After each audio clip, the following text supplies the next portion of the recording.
La première chose à dire, c'est que le secteur cacao ne va pas si mal ou ne va pas aussi mal que certains le disent, puisque c'est vrai, malgré une longue période de descente du prix mondial, de taxation excessive dans certains pays, globalement la production de cacao a continué à monter.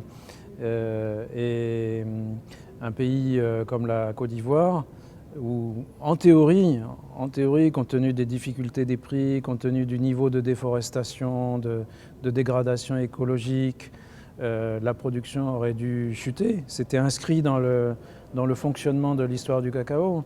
Au lieu de chuter, la production double tous les 10 ans. C'est quand même fascinant. Alors pourquoi ? En partie par manque d'alternatives. Finalement, le cacao reste une valeur refuge.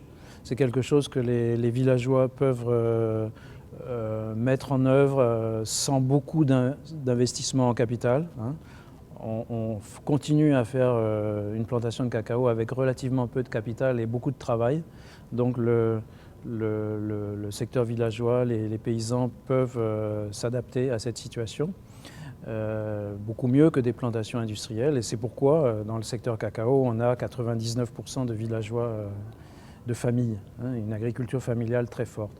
Il y a aussi, oui, cet attachement, quelqu'un en a parlé tout à l'heure, cet attachement du planteur à ses arbres, à ses cacaoyers. Il n'est pas prêt à abandonner ce pourquoi il est venu. On peut considérer, même si c'est très diffus, très continu, qu'il y a eu un progrès dans le matériel végétal avec des cacaoyers plus robustes en Afrique de l'Ouest qu'ils ne l'étaient il y a presque un siècle ou il y a 50 ans, et plus robustes que ceux qui étaient utilisés en Amérique latine au XVIIe, XVIIIe et XIXe.